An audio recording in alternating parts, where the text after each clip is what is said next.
Hey guys, it's me. Well, I don't know who else it would be. It's on my channel. I don't know. Anyways, I might sound a bit off the next couple of videos. I'm running a bit of a fever, not feeling particularly well. But stuff needs to be recorded, and you need content, as per the wishes of the algorithm. A quick thank you to the T5 peeps: Bob the Dragon, Datamagnet, Cat Crab Lobster, DuckMachine, Astraya the Dreamer, Mezec, Feudic Jarl, Casper Arnholtz, and Chaos to Mist. Thank you very much. Here we go. You have been sentenced to death at a magical court. The court allows all prisoners to pick how they die, and they will carry it out immediately. You have it all figured out until the prisoner before you picks old age and is instantly transformed into an old man. Your turn approaches. Written by Slightly Asonic. When our worlds collided, we were unprepared for magic. All of our technology was useless against the elves and their sorcerers, or the dwarves and their powerful enhancements, or the orcs and their shamans. You would think that bullets, tanks, and fighter jets would carry the day. Easy, but no. Not even nukes did squat.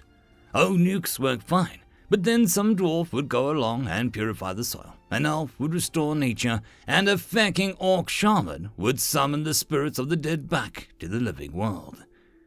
Soon, our world was just another part of the overrealm of mankind. Without magic, we were nothing. Less than nothing. Not even slaves. We were livestock. Literally livestock. To be bartered and traded and consumed. If you were lucky, you were given to the orcs who would just eat you. There was a simple honesty in that. Far better than having your life force drained by the elves to power their infernal technology, or work to death in the dwarven mines where your enchanted chains turned you into nothing but a meat puppet, denying you even the peace of death as your corpse continued to labor until your very bones turned to dust. A few of us were able to escape to the wilderness, sometimes by strength, sometimes by guile, mostly by luck. We were a pitiful band, but we managed to survive by lurking in the shattered places, areas warped by the collision of worlds and the magics used in the Great War that broke us. Not much grew there. Well, nothing that you would want to eat, anyway. So we resorted to raids, where we would swoop down into the unwary, waylay a wagon, or sneak onto a farm. We didn't have magic, but a club worked just fine. A gun worked too, if they didn't see you coming. Oh, their wizards, enchanters, and shamans were stupidly, unfairly powerful.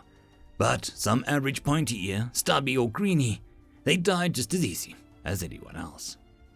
We did okay, but eventually we hit the wrong wagon and killed the wrong pointy ear.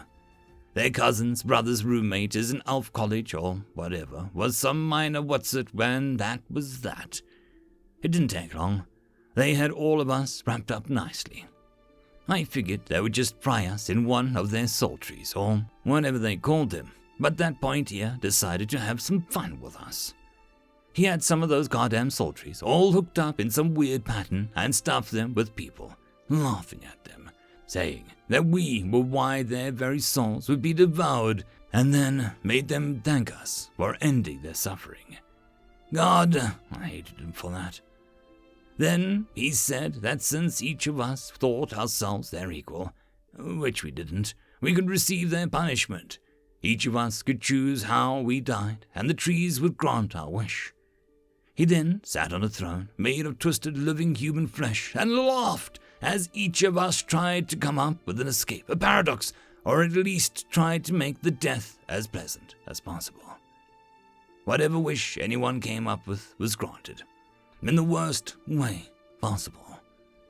I was halfway through the line, watching each of us get fecked over once again. Soon, I was second in line, just behind Mark. And, wouldn't you know it, that sorry mother stole my idea. I wish to die of old age, he said hopefully. That damn pointer laughed hard at the time and waved his hand.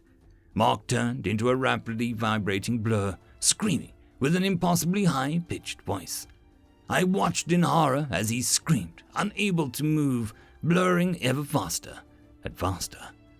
Then he started to age. They were forcing that poor son of a bitch to live out his entire life, standing in place, right there over just a few minutes from us. But for him, it was decades. Finally, it was over, and Mark fell, withered and grey, to the ground. Now, it was my turn. That goddamn pointy ear was sitting there, smiling at me. He laughs, fucking laughs at me. Go ahead, he snickers. Choose. Oh, I hate him.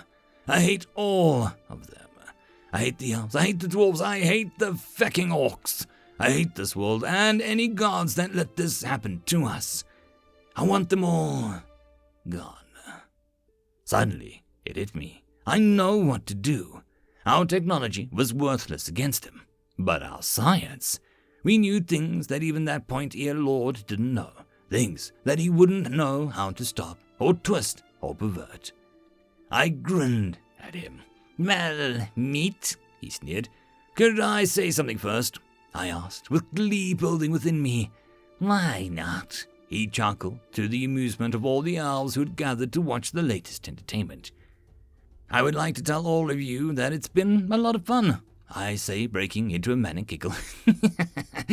but now playtime is over. you probably don't know it, but mankind just kicked your ass, and I'm now ready to choose. Your impertinence will be justly rewarded, meat. Old Point-Ear snickers at me. Choose. I choose. I giggle. Death by false vacuum decay. Point-Ears looks really confused right now. He's not sure how to handle this.